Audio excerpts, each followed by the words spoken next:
Hello, lovely souls, and welcome to Emily Whispers. I'm Emily, and I'm so happy you decided to join me tonight. I'm curious, where are you listening from? Drop a comment and say hello. I love connecting with each of you. If these little moments bring you peace, please like and subscribe so we can share more of them together. Now find your cozy spot. Wrap yourself in a blanket if you like. Take a slow, gentle breath, and let's drift into tonight's story.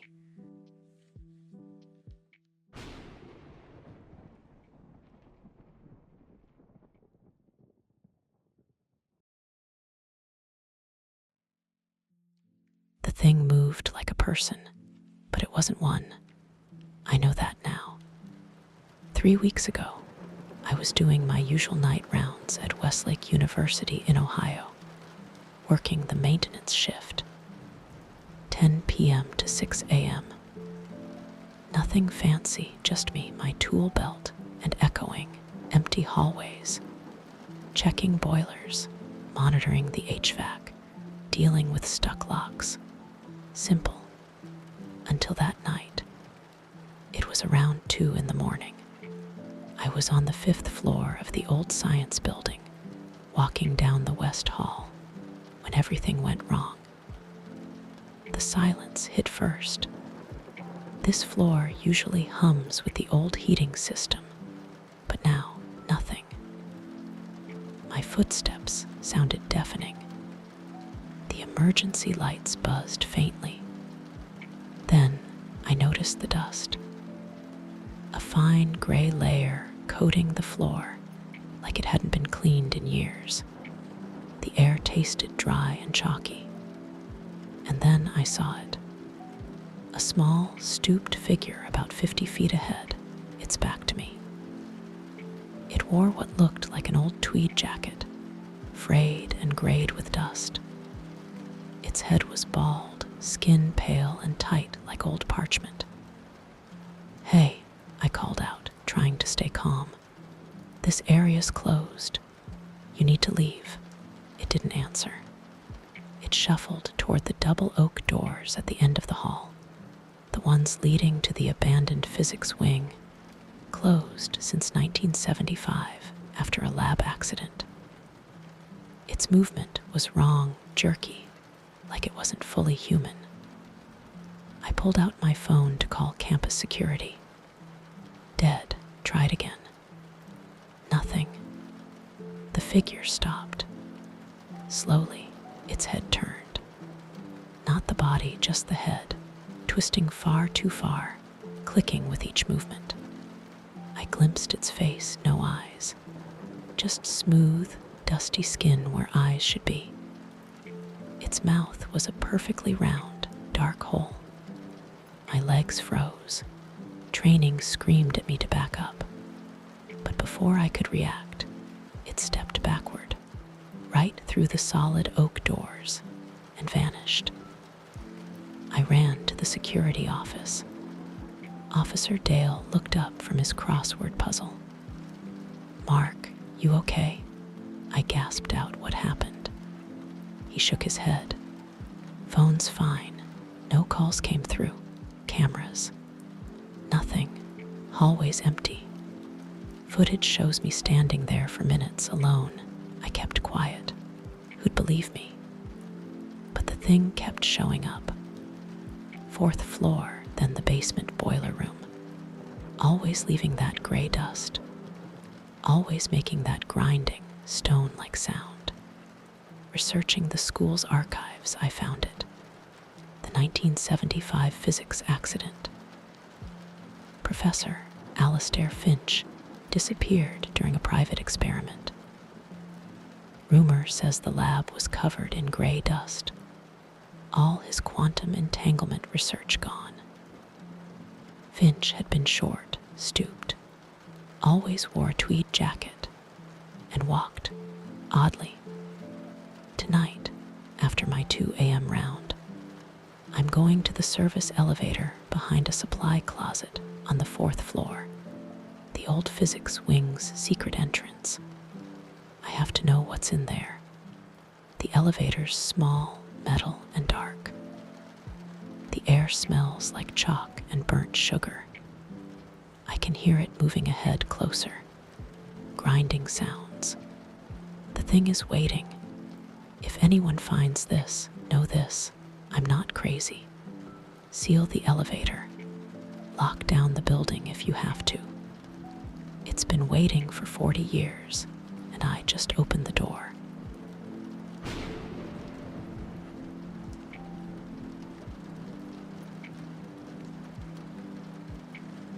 The dream started 3 months ago.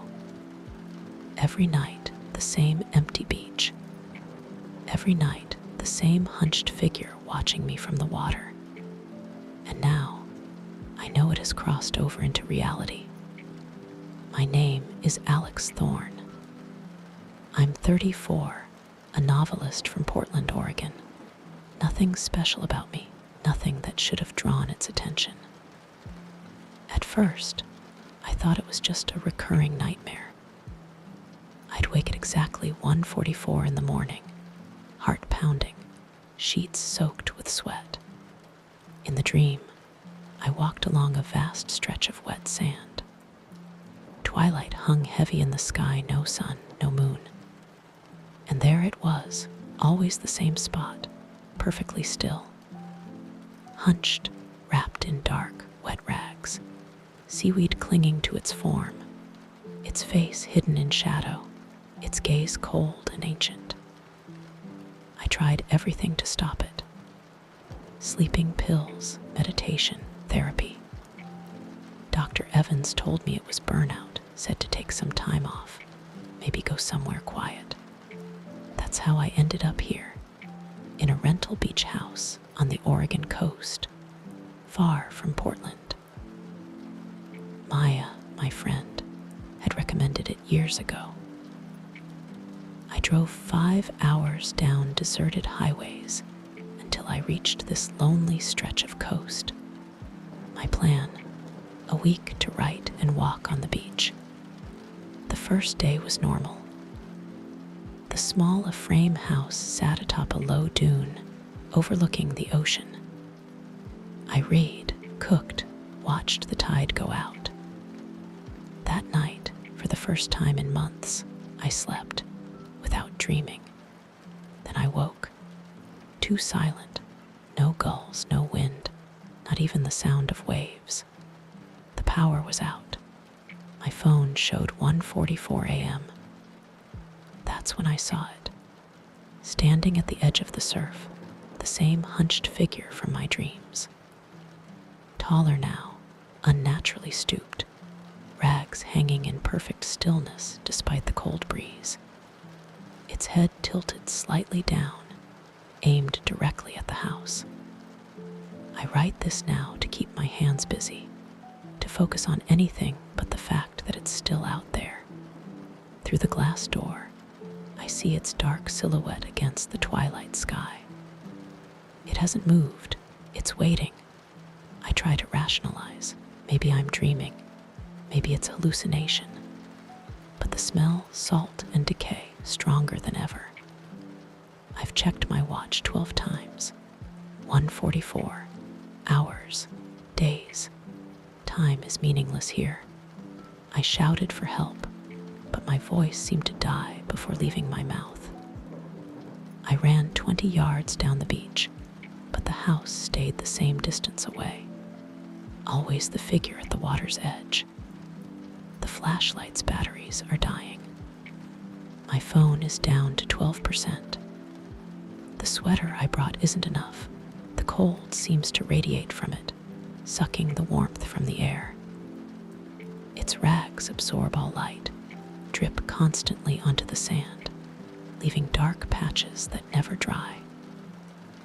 Sometimes I think I see something moving beneath them, long and pale, uncoiling. I remember the day it began. 3 months ago, on the old Astoria pier, I felt watched. I turned nothing but fog rolling over the water. But for a moment, I saw it break the surface before sinking back down. The dreams weren't warnings, they were it, luring me, training me.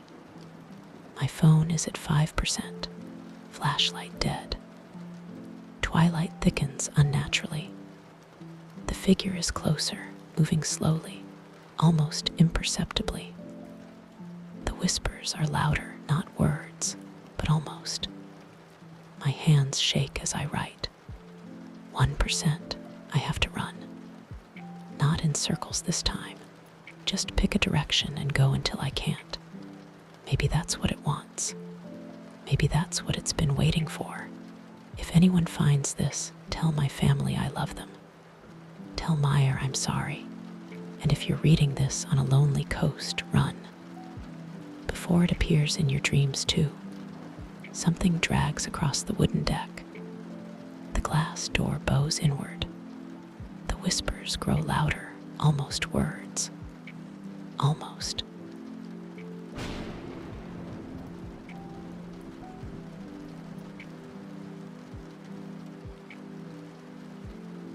I shouldn't have agreed to watch Sarah's cat. That's what I keep telling myself as I sit here in my own apartment in Seattle, Washington, at 3 a.m, gripping a heavy mag light and staring at my front door. The sounds started 2 hours ago, first whispering, then scratching. Now I'm trapped between fear and doubt, wondering if I'm losing my mind, or if something actually followed me home. Sarah asked me to watch her place while she and her husband went to visit family for a week. Feed Chairman Meow, clean the litter box, make sure the condo didn't burn down simple enough. I've known Sarah since college. Her high rise on the waterfront seemed nice, if a bit sterile. Sure, the AC ran too cold. The elevators hummed through the walls, but nothing scary. The first 2 days were normal. I drop by after work, feed the cat, scoop the litter, check the balcony door. I even organized her bookshelf because I was bored. Normal cat sitting stuff. Tonight was different. I decided to stay over since tomorrow was my day off. I brought my tablet, planning to stream shows and order takeout. Around 1 a.m., I heard it whispering from the apartment next door. At first, I tried to ignore it. Buildings make noise, right? But these whispers moved, purposeful, faint, sibilant, like dry leaves skittering across pavement. My heart pounded as I froze on the couch, unable to focus on anything else. Then came the scratching from the ceiling vent. Scrape, scrape, scrape. Rhythmic, deliberate. Too precise to be a rat or squirrel. I grabbed my phone, ready to call building security, but hesitated. What if it was nothing? What if Sarah found out I'd panicked? I'd look crazy. The scratching stopped. Normal apartment sounds filtered in, the fridge humming, a distant siren, the oven clock ticking. They made everything worse. I grabbed the heaviest frying pan in the kitchen and faced the living room. Sweat soaked my shirt. My hands trembled on the pan handle. The TV flickered on security camera feed from the hallway downstairs. A dark, distorted shape flashed across the screen for a second, then gone. Glitch. I don't think so. I should have run. But my legs wouldn't move. Whispering started again, closer, faster, purposeful, coming toward the shared wall. The neighbor's front door opened. Lock clicked softly. Finally, I bolted. Deadbolt jammed at first, then released. I ran down the hall to the elevators, hands shaking, heart hammering. In the doorbell camera feed, I saw it just a second, a pale, elongated face, empty sockets for eyes, stretching unnaturally. I got to my car and drove. Sarah called, panic in her voice. The smart home app had sent alerts, the thermostat dropping, lights flickering. She admitted something was in the apartment, something that only bothers visitors, something that had driven the last cat sitter away. Security came later, found nothing. No sign of anyone, no break-ins, cat safe under the bed. But I know what I saw. I know what I heard. And somewhere in that high rise, something waits, whispering through walls, scratching from vents, watching through cameras, waiting for the next visitor. I don't drive past that building anymore. I don't need to. I know it's still there. And I know deep down that if it sees me, next time, it might not be content to stay inside.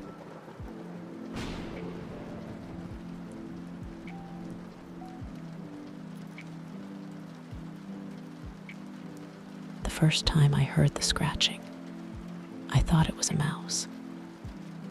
3 soft, dry scrapes pierced the silence of my loft at 2:22 in the morning.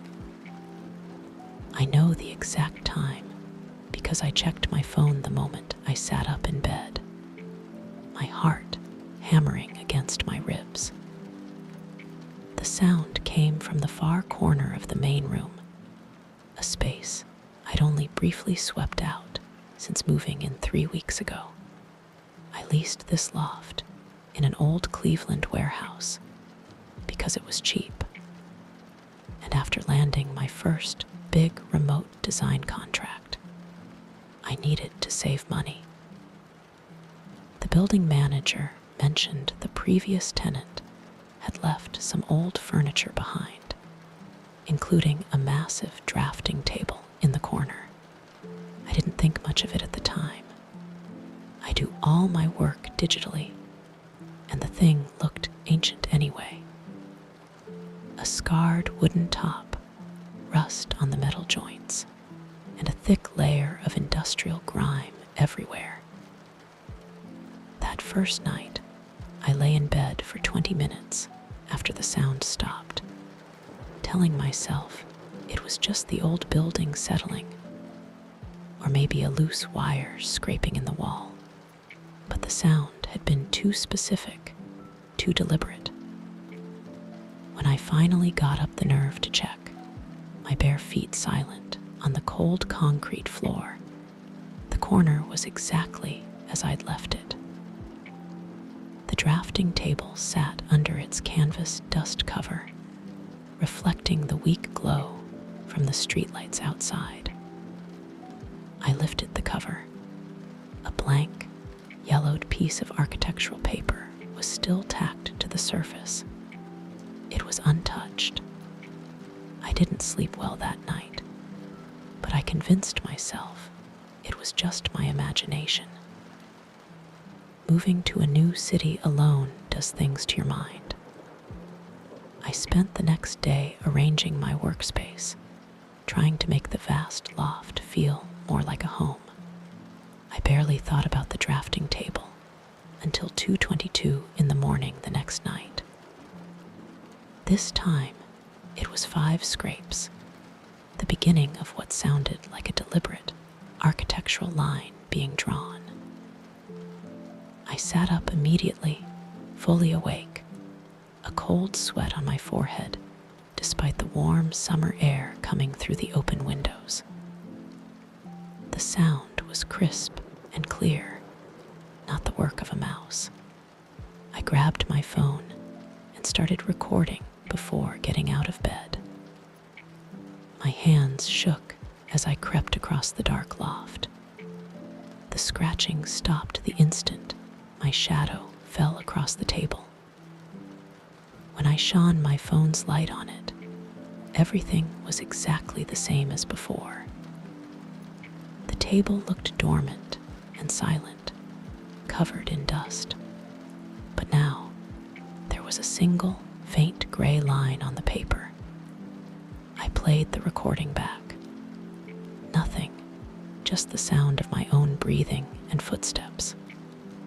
This pattern continued for 2 weeks. Every night at exactly 2:22 in the morning, the scratching would start. Sometimes just a few scrapes, sometimes the faint whisper of a long, drawn-out line. Each time I went to investigate, the sound would stop. Each time, a new, faint line was added to the paper, slowly building a complex design I didn't recognize. I started sleeping less. Dark circles formed under my eyes. My clients on video calls asked if I was feeling okay. I told them I was still adjusting to the new place. In a way, that was true. I tried setting up my laptop to film the table. The footage showed nothing, just a dark, empty corner with a dusty drafting table. But every night, I heard the scratching, and every morning, the drawing was a little more complete. After the 3rd week, I emailed the building manager. I needed to know more about the previous tenant. "Let me check the files," he wrote back. Oh yes, Alina Vance. A recluse, lived there for 40 years. Passed away in her sleep about 6 months ago. Her estate sold the loft as is, didn't want the hassle of clearing it out. Why do you ask? Did she happen to be an architect? You know, I'm not sure. The estate lawyer didn't mention it, but they did say she was very specific about leaving the drafting table in the loft. It was in her will, apparently. Strange request, now that I think about it. That night, I waited in my bed for 2:22 in the morning. The scratching started right on schedule, but this time it was different. Not just a few lines, but a flurry of activity. The sound filled the loft, rising from the corner and vibrating in my chest. I didn't move. I lay there rigid, listening to every scrape and sketch. The process lasted exactly 7 minutes. When it ended, the silence felt heavier than ever. My phone showed 2:29 in the morning when I finally got up. Each step toward the table felt like moving through water. The air grew colder as I approached. When I reached the table, I noticed something different. The dust cover was folded neatly on a nearby stool. I approached slowly, my phone's light steady on the drawing. It was nearly complete now, a beautiful, intricate design for a bridge. But as I leaned in closer, I saw something that made my stomach drop. One of the metal hinges on the table's arm, caked with rust just yesterday, now gleamed like polished steel in my light. The next day, I called in sick and spent hours researching Alina Vance. City archives showed nothing unusual. She had bought the loft in 1980, lived there quietly, and died peacefully this past spring. No public records, no strange incidents, just a normal, private woman. I found her name mentioned in an old architectural journal online. The photo showed a sharp-featured woman with intense eyes standing next to a half-finished building. The article mentioned she was survived by a nephew. It said nothing about her work, but at the bottom, there was a line that made me freeze. In lieu of a memorial service, her estate requests that any inquiries be directed to the Cleveland Bridge Commission, where Miss Vance served as chief designer for 30 years. That night, I set up my phone to record again. I sat in a chair a few feet from the table, waiting. The dust on the table's surface looked undisturbed in the beam of my flashlight. 2:21 in the morning. My hands were sweating despite the loft's chill. 2:22 in the morning. The first scrape made me jump, even though I was expecting it. The sound didn't come from where I was looking. It seemed to come from the paper itself, as if the charcoal was moving without a hand to guide it. More lines followed, building into the final, intricate details of the bridge. I watched the drawing complete itself. No pencil moved, no tools were disturbed. Just the image flowing out of a blank space. The process lasted exactly 7 minutes again. When it ended, I sat in the dark for a long time, listening to my own breathing. Finally, I played back the recording on my phone. Nothing, just the silence of the loft and the occasional siren from the street below. I started sleeping on the couch after that. I brought over a pillow and a blanket. Every night at 2:22 in the morning, the scratching would happen. It was a different sound now, more like erasing and refining. Every morning, I'd wake up to find another part of the table restored. The wood was losing its scars, the grain becoming rich and dark. The metal fixtures began to shine, as if someone was carefully, gradually restoring it, inch by inch. I tried using the table during the day. The pencils felt dead in my hand, the rulers clumsy. But each night, it produced perfect, clean lines. I found the nephew's phone number through an online search. When he answered, I could hear traffic in the background. Yes, that was Aunt Ellie's table, he said when I asked. She drew on it every single day for as long as I can remember. Even after she retired from the city, she'd sketch for hours. My mom used to joke that she loved that table more than any person. Do you know why she wanted it left in the loft? A pause. She got sick near the end. Arthritis in her hands, couldn't draw anymore. It broke her heart. She had the table moved to that corner so she wouldn't have to look at it every day, knowing she'd never use it again. But she wouldn't get rid of it. Said it still had one last design in it. I didn't tell him about the nightly drawing sessions. Instead, I asked, what time did she usually work? Early morning. Before anyone else was awake, he said. That's when her mind was clearest. Mom said she'd get up around 2:30 most days. Crazy old woman, he laughed softly. Why do you ask? I thanked him and hung up. That night, I did something different. At 2:21 in the morning, I sat down at the drafting stool. The wood felt cold. I placed my hands on the edge of the table, feeling the smooth, restored wood under my fingertips.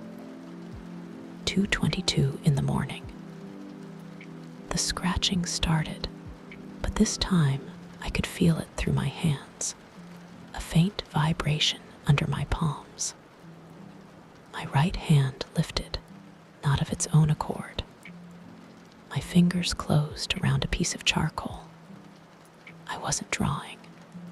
Something else was moving my hand, guiding it, shading a detail on the bridge with a precision I didn't possess.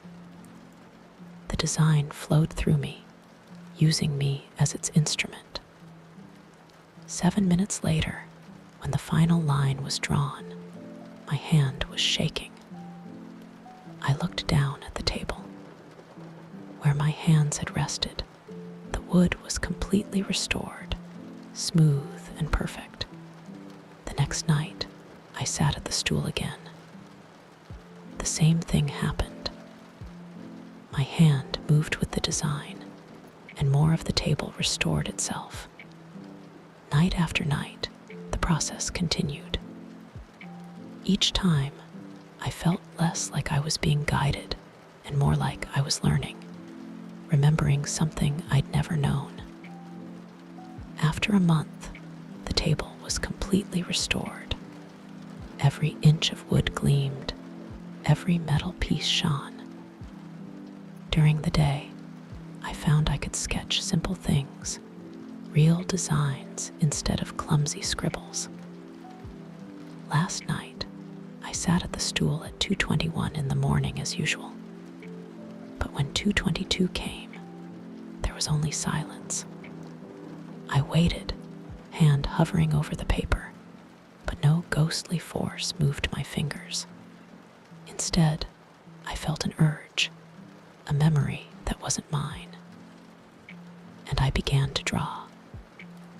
The design for a new park pavilion flowed out of me, as if I'd known it all my life. My fingers moved across the paper with confidence and skill, creating the same intricate design I'd seen in the architectural journal. 7 minutes later, when the final detail faded, I sat in the darkness, listening to the silence. I understood then what Alina meant about the table still having a design in it. She'd poured 40 years of her life onto that surface, into those plans. All those early mornings, all that passion and dedication. It couldn't just disappear. This morning, I looked up architecture courses at the local community college. I have my first class next week. After all, I have a lot of drawing to do. The table is fully restored now, but it still needs someone to use it. And every morning, I wake up at 2:22, sit down at the stool, and draw the designs Alina Vance taught me, line by line, in the quiet hours before dawn.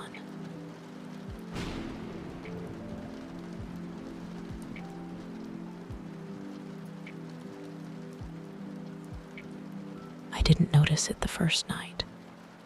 Moving into a new place overwhelms your senses. The unfamiliar groans of the pipes, the different drafts, the way light falls through barred windows.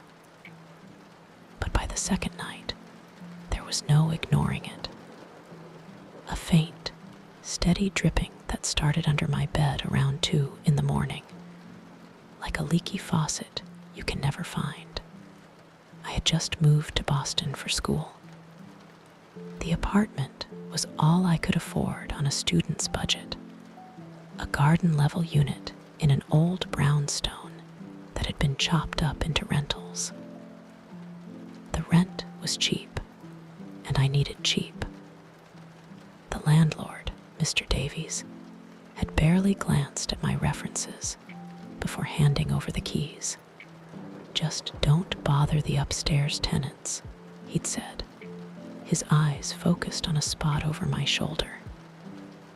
That second night, the dripping woke me from a dead sleep. My throat was dry, and I felt a surge of annoyance. I got out of bed, stumbling to the small bathroom to check the sink and the shower. Both were bone dry. The sound filled the small space, a rhythmic, maddening drip, drip, drip. I checked the kitchenette sink, the radiator pipes, the water heater in the closet. Nothing. By sunrise, it had disappeared completely, leaving me wondering if I'd dreamed it. The next night it came back, louder. I stuffed pillows over my head, but I could still hear it, could almost feel the vibration through my mattress. The dripping wasn't coming from any visible pipe. that seemed to emanate from the concrete floor itself. My eyes watered with frustration. Around 4 in the morning, I heard it, a low hum from the ceiling above me, a deep, resonant vibration, like a large appliance running. I knew that was impossible. The tenant upstairs was a quiet old man who, according to Mr. Davies, went to bed at 9 every night. The humming continued for exactly 47 minutes. I know because I sat rigid in my bed, watching the clock on my phone, too unnerved to move. When it finally stopped, I could hear my own heart pounding in the sudden silence. By morning, both the dripping and the humming were gone. I went to my classes at the university exhausted and irritable. That evening, I asked my upstairs neighbor, a frail-looking man named Mr. Alastair, if he'd been running any machinery. "I can't hear a thing without my aids in," he said flatly, pointing to his ears. "I sleep like the dead." He shut his door before I could ask anything else. The pattern continued. Each night the dripping grew more insistent and the humming more intense. It wasn't just humming anymore. It moved with purpose, a low thrum that seemed to follow a specific path across my ceiling.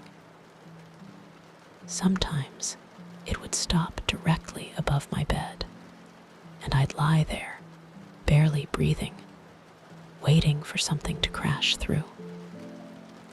After a week, I started sleeping on the lumpy couch in the main room.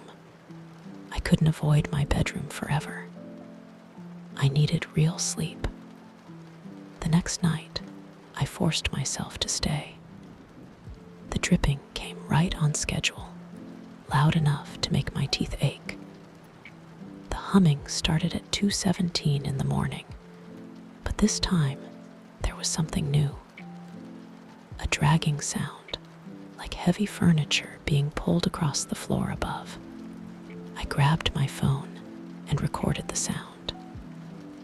The recording picked up the humming clearly, but when I played it back the next morning, the audio was warped by a high-pitched squeal I hadn't heard in person.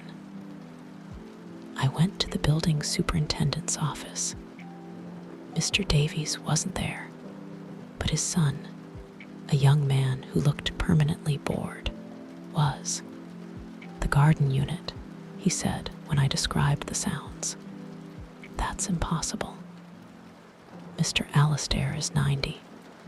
He can't move his own furniture. Can I see his apartment?" He shook his head. "Privacy laws. Only Mr. Davies can do that." I waited 3 days to catch Mr. Davies. When I finally cornered him in the laundry room, he listened to my story with a blank expression. "The previous tenant complained about similar things," he said slowly. "He moved out after a month." "Why didn't you tell me?" He shrugged. "He was a musician, needed perfect quiet. We get all types here." That night, the dripping had a different quality. Sharper, more metallic. The humming came earlier, around 1 in the morning. It moved faster, more agitated. The dragging turned into a rhythmic thumping, like something heavy was being dropped over and over. I called the emergency maintenance line. A handyman arrived at 3:45 in the morning, a tired man who clearly thought I was wasting his time. By then, the sounds had stopped. "I can't hear anything, man," the handyman said. "And there's no water damage." "It was here," I insisted.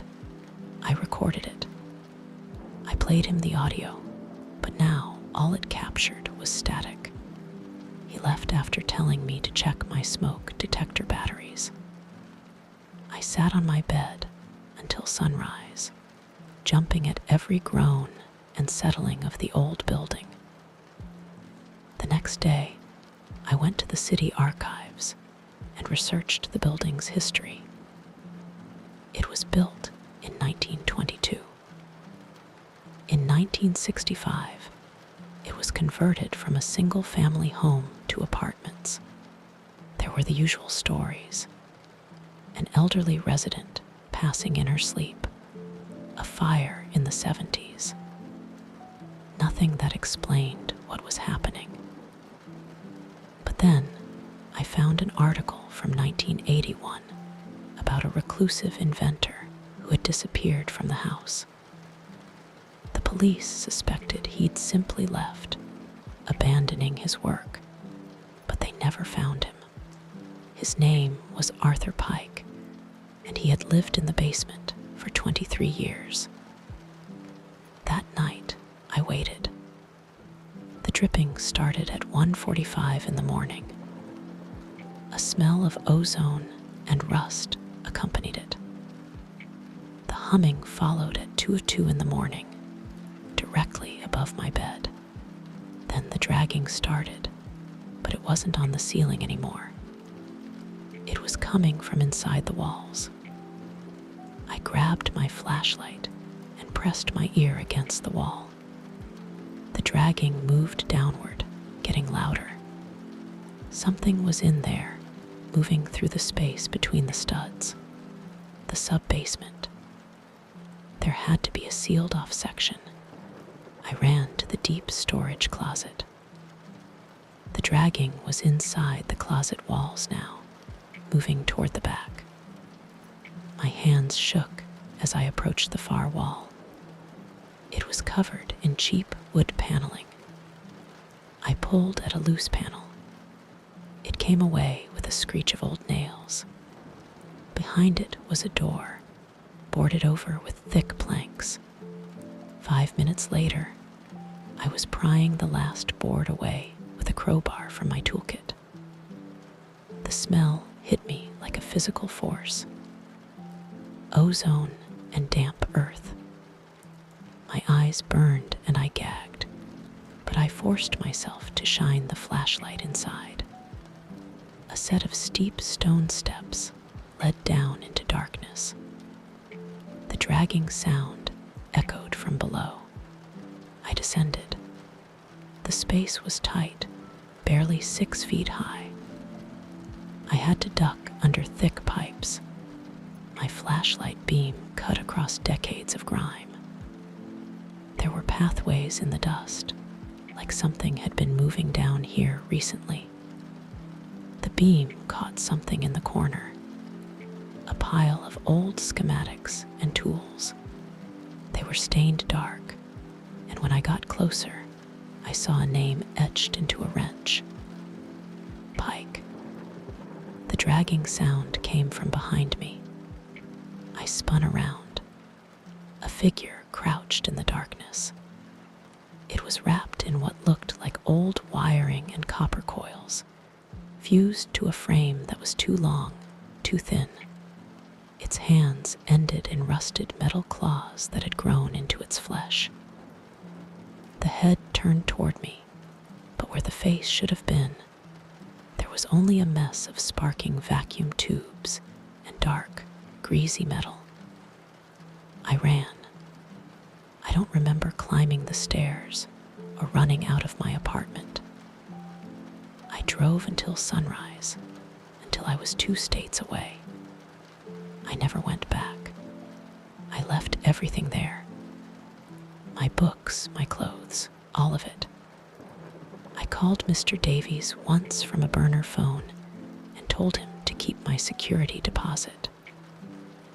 I thought you'd last longer than the others, he said, and hung up. I live in Ohio now. My new apartment is on the 3rd floor of a new building. There are no basements, no strange pipes, no unexplained sounds in the night. But sometimes, when I wake up at 2 in the morning, I I swear I can hear something, just for a second. A faint, metallic dripping and a low hum. I try to tell myself it's just my imagination, but I know what I saw in that sub-basement, and I know that somewhere in Boston, in an old brownstone with too many secrets, something is still dragging itself across the floor every night, humming and dripping, waiting for the next tenant who needs a cheap place to live. I know because I check the building's rental listings every few months. The turnover is constant. No one stays more than a few weeks, and the rent keeps getting cheaper. Mr. Davies is still there, still managing the building, still not looking anyone in the eye when he hands over the keys, still not telling new tenants about the dripping, or the humming, or what lives in the sealed-off room below their feet. Sometimes I think about calling the police, or a reporter, or someone who might investigate. But what would I say? That an inventor who disappeared in 1981 never left the building. That he's still down there, changed into something that isn't human anymore. They'd never believe me. I wouldn't believe me if I hadn't seen it myself. So I stay in Ohio, in my third-floor apartment with its new walls and bright lights.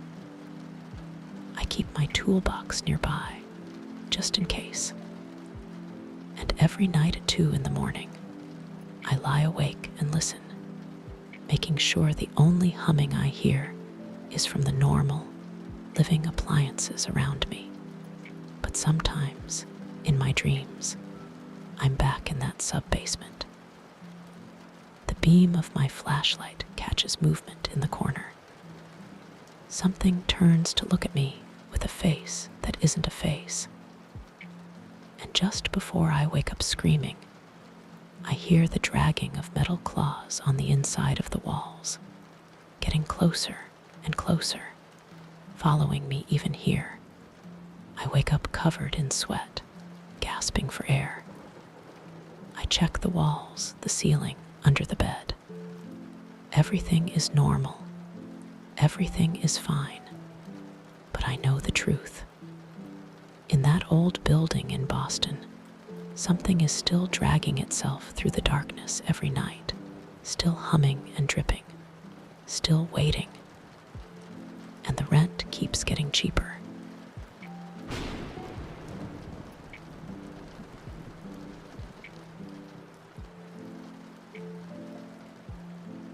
A pet cam notification lit up my phone at 1:13 in the morning. Someone was standing on my apartment balcony, motionless, staring directly into my living room. I wish I had never checked that alert. My throat felt dry and scratchy when I woke up that night. The glass of water I always keep by the bed was empty. I must have drunk it earlier without remembering. The apartment was completely quiet except for the distant hum of traffic far below. My cat, Jasper, was curled up at the foot of the bed, a small lump under the covers. I grabbed my phone to check the time. 1:10 in the morning. The brightness made me squint. 3 minutes later, while I was still convincing myself to get up and get water, my phone buzzed again. A notification from the security app popped up. Motion detected, balcony camera. I tapped it without thinking. I get these alerts all the time.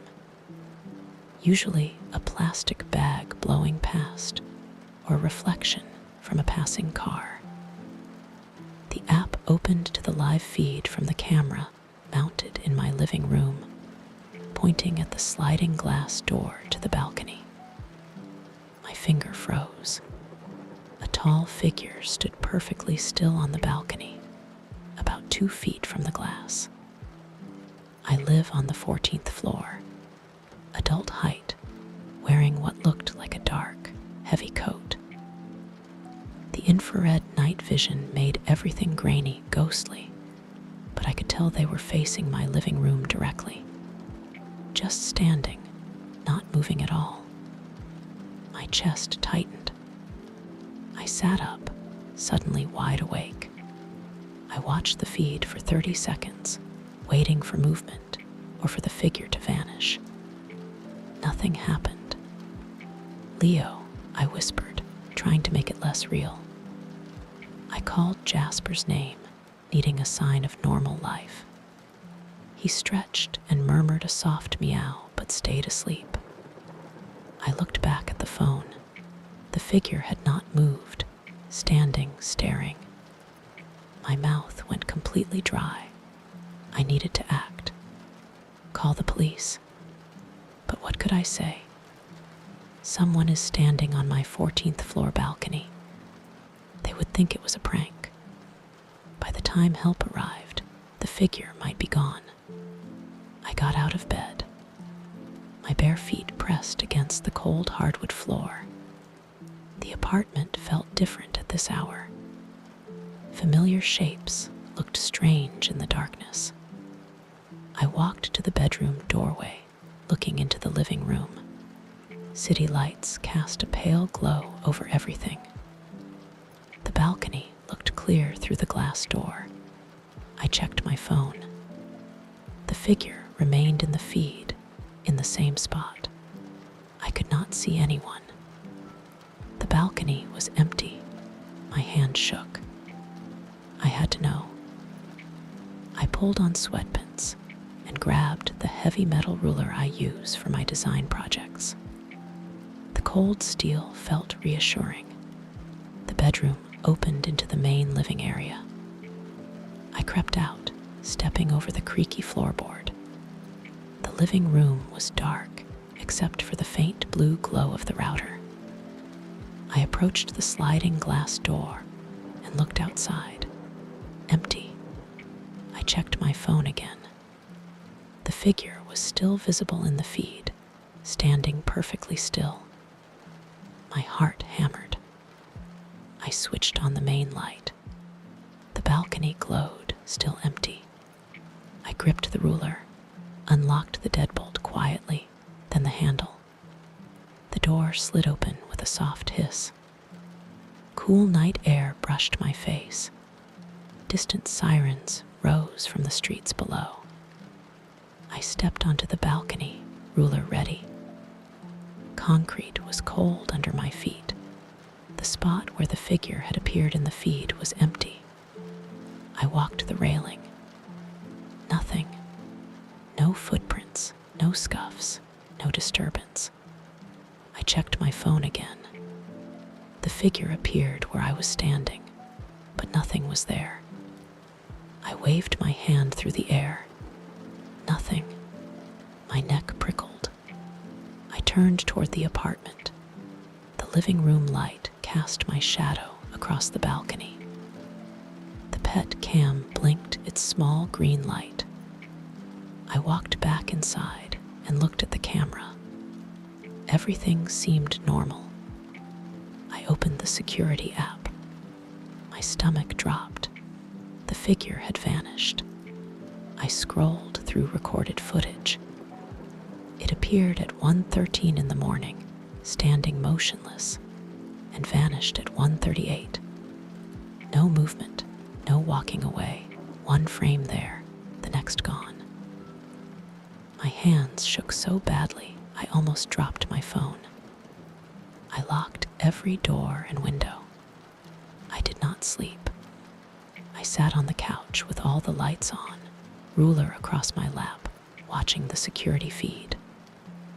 Nothing else appeared. The next morning, I checked everything thoroughly. No signs of tampering. The footage remained a dark figure, standing motionless for 25 minutes, then gone. I did not tell anyone. What would I say? pet cam caught a ghost, that I was losing my mind. I deleted the footage and tried to forget it. But every night since, I wake at 1 in the morning. I check the camera, heart in my throat. So far, nothing. I know it is only a matter of time. Tonight, my phone buzzed. 1:13 in the morning. My hands shook as I opened the app. The figure was back, in the same spot, its head tilted. It looked directly at the camera, and it smiled. I know I should call the police, do something, but I cannot move. I am frozen, staring at the screen as the figure lifts one hand and presses it flat against the glass. A deep, primal part of me wants to go outside and confront it. My legs tense, ready to move. I force myself to stay on the bed. Minutes pass. The figure keeps its hand there, smiling. I cannot look away. The screen blacks out. A second later, it returns. The figure is gone. Something is different. The camera angle has shifted, tilted down. Another motion alert buzzes my phone. This time from the laptop camera on my desk. I keep it taped over. The figure stands inside, tall, thin, in a wet, dark coat. Skin pale, glowing in the infrared light. That same wide, impossible smile. It raises its hand again, reaching for the deadbolt on the front door. I hear the click from the other room. Jasper stirs, low growl in his throat. The deadbolt clicks again, unlocking. The front door never opens inward. Footsteps move in the hallway, slow, deliberate, approaching our bedroom. My phone buzzes one last time. The figure is no longer by the front door. The bedroom door handle starts turning.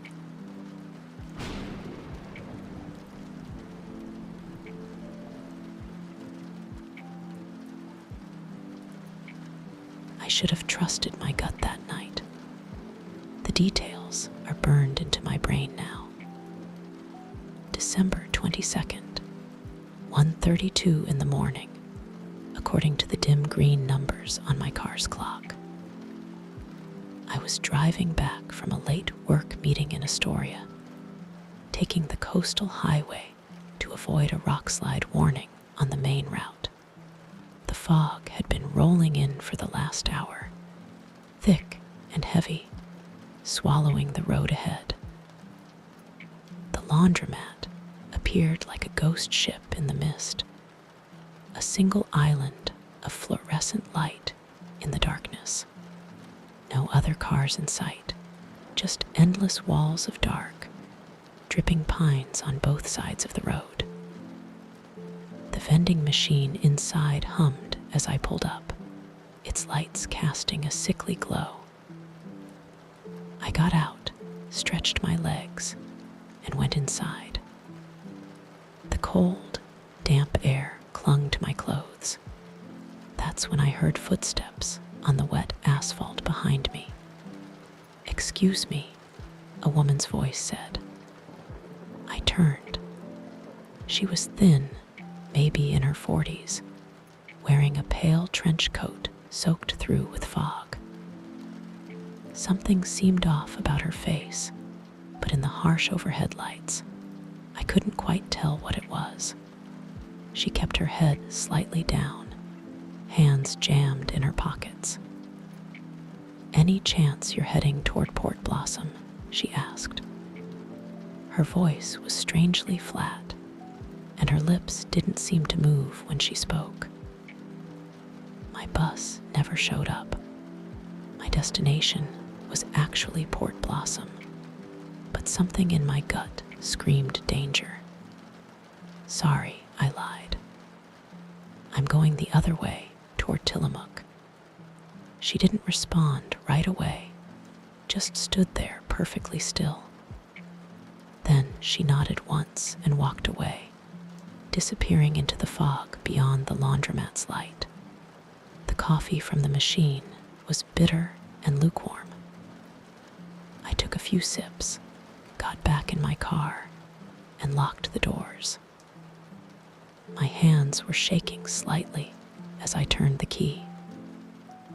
I told myself I was being paranoid, but I couldn't shake the feeling that something was very wrong about that encounter.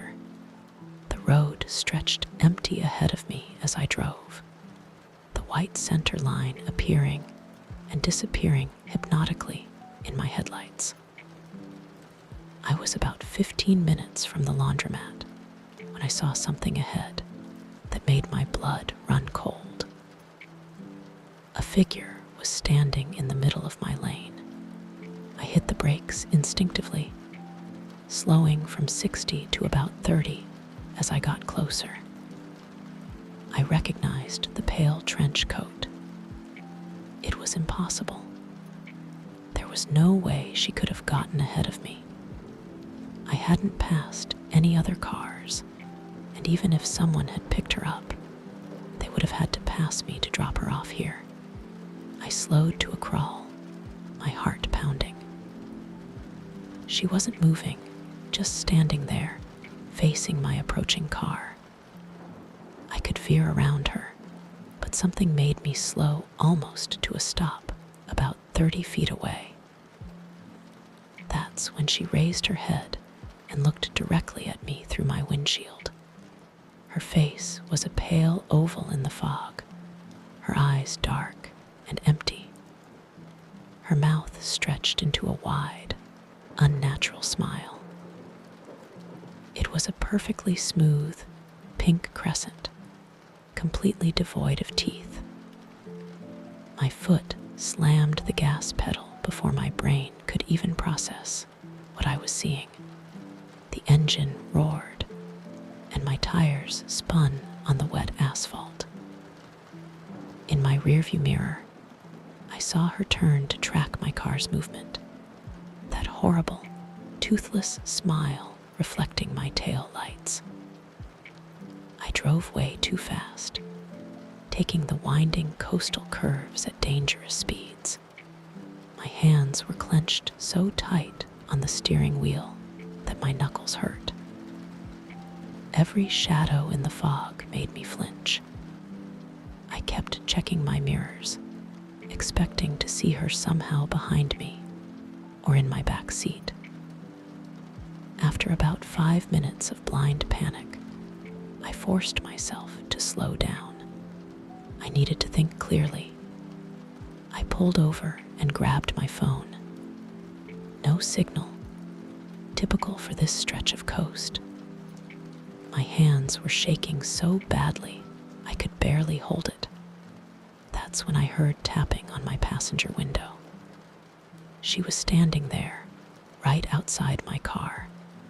That toothless smile was pressed against the glass.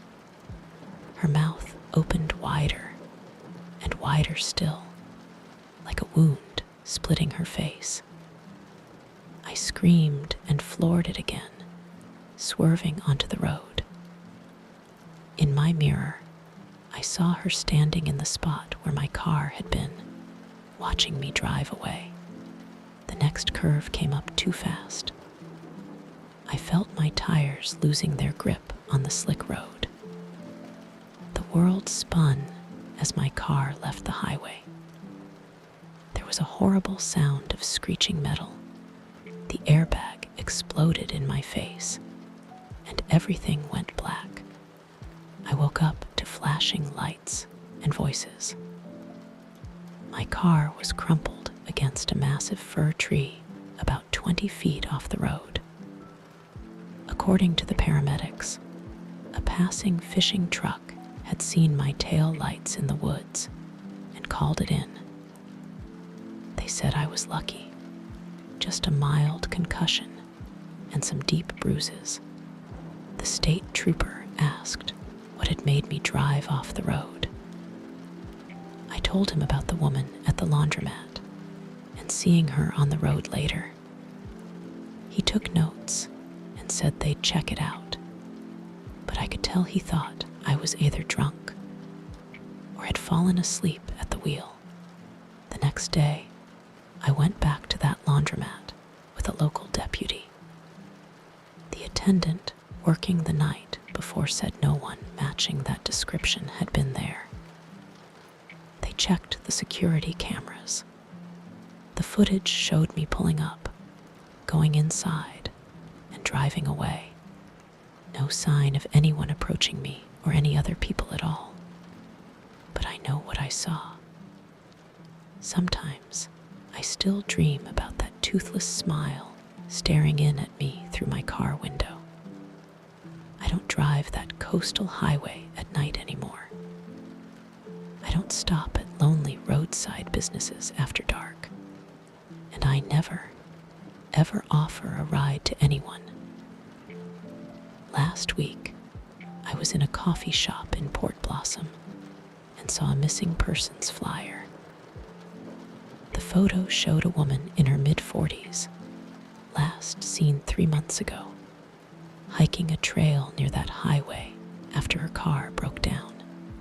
She was wearing a pale trench coat. I stared at that photo for a long time. The woman in it had a normal, friendly smile, full of teeth.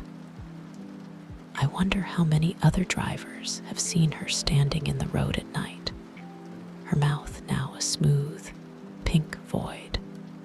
I wonder how many have stopped to help her. Sometimes, when I'm lying awake at night, I think about what might have happened if I'd given her a ride from that laundromat. I still drive past that stretch of road sometimes during the day. There's a new cross on the side of the road now, marking an accident. Sometimes I slow down as I pass it, and I swear I can see something pale moving in the trees, but I never stop to look closer. And I never drive that road at night. The police never found any trace of the woman in the missing persons photo. The case is still open. Sometimes I think about going to them, telling them everything I saw, but I know how it would sound. And part of me is afraid that if I start talking about it, I'll see her again, not just in my nightmares, but standing outside my house at night, that horrible smile pressed against my window. So I keep quiet. I take the main route now, even when there's traffic. I keep my gas tank full. And every time I see a lonely light in the fog, I press the accelerator a little harder and don't look. But I know she's out there, standing in the dark, waiting for someone else to stop at that laundromat late at night. Someone who might be kind enough to offer a ride to a stranger. If you're ever driving those foggy roads at night and you see a woman in a pale trench coat asking for help, don't stop. Don't slow down. And whatever you do, don't look at her mouth. Because once you see that smile, you'll never forget it. And I'm not sure she'll let you see it twice. The missing persons flyer is still up in that coffee shop. Every time I see it, I think about taking it down, but I leave it there as a warning, even though nobody else will understand. The photo shows a normal woman with a normal smile, frozen in time, but I know what she looks like now. And sometimes late at night, when I can't sleep, I wonder how many other missing persons posters show people who are still out there, walking the dark roads with empty smiles where their teeth used to be.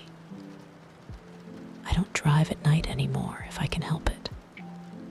But if you do, watch out for the fog. And if you see someone standing in the road wearing a pale trench coat, don't stop.